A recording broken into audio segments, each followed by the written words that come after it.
Velikovich. He's a drone expert and a former Army Special Ops Intel analyst. Spent a lot of time in Ukraine of late. And Chuck DeVore, retired Army intelligence officer. I'll start with you, if I can, Chuck. When this actually starts and the siege begins, it's not the first time. But this will be the first time I believe Israel wants to go all the way in and through. Do you believe that, too? Well, I certainly do believe that, Brian, but we have to look at the scale of the operation. If you compare it, for example, to the Second Battle of Fallujah in Iraq, what we're looking at with Gaza is a population about 8 times that of Fallujah. And that took 6 weeks. It generated from some 1,200 to 2,000 enemy casualties with that operation. So you're likely to see the scale and the time be a lot greater with this operation, even though Israel's bringing significantly more forces to the table than we did with the Second Battle of Fallujah. Brett, do you believe the battle plan still being sketched out? I think so, but I think it's very clear land or ground invasion is imminent. I mean, Hamas's surprise incursion, though, frankly, into Israel, it's going to backfire. They had this one day of glory, but it's over. Israel is going to hammer them.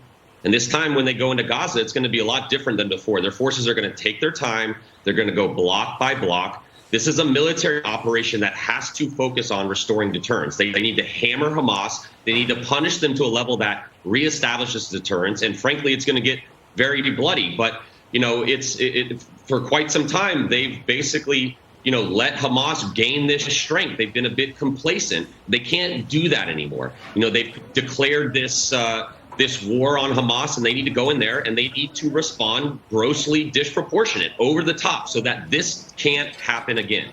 Chuck, does it bother you that Hamas wants this? They planned the siege, well executed in their own evil way, and they take hostages to make sure Israel goes in. Does the unknown worry you as a military man?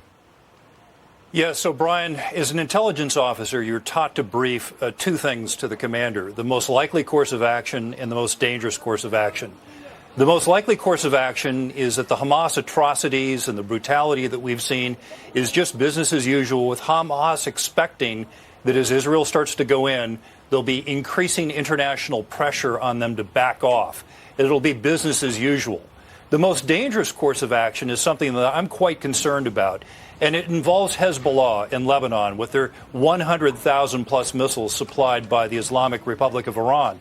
It involves Iran itself, and it involves entities like the Russian Federation and the People's Republic of China. And so my concern is that as Israel begins to commit some of those 360,000 reservists that have been called up, does that then mean that Hezbollah in the north will see their opportunity to come in? And lastly, Brian, is our stocks in precision-guided munitions become further depleted after helping properly, I think, helping Ukraine and then helping Israel? Will that be seen as a window of opportunity for other actors like Iran or China to take action? Yeah, our weapons manufacturers have to pick up the pace. They've been told that. We'll pay them, just do it. Brett, I want you to hear what President Trump told me in an interview that's going to air tomorrow. I believe what he believes in this case, that this wouldn't happen if he was president. Here's what he said, his take at this moment. We have to protect Israel. There's no choice. And we have to do it. He has been hurt very badly because of what's happened here. He was not prepared. He was not prepared, and Israel was not prepared. And under Trump, they wouldn't have had to be prepared. Was the prime minister distracted? Would have thought their intelligence would have been able to pick this up. Thousands of people were involved. Thousands of people knew about it, and they let this slip by. That was not a good thing for him or for anybody. And when he says him, he means Prime Minister Netanyahu. He was not prepared for this, caught blindsided, and it's hard for me to believe with the reputation of their intelligence services.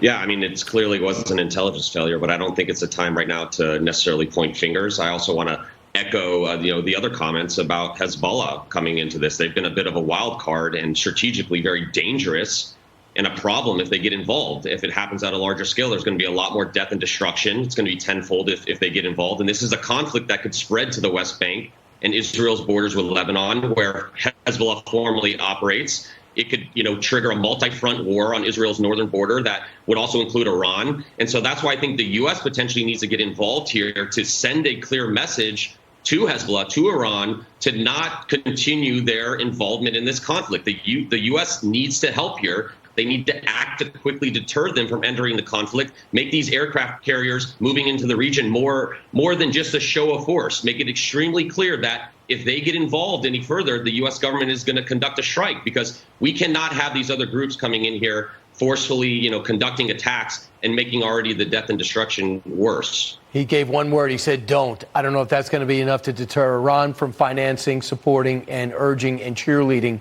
Hezbollah and Hamas. Thanks, guys. Great analysis. Appreciate it. Yesterday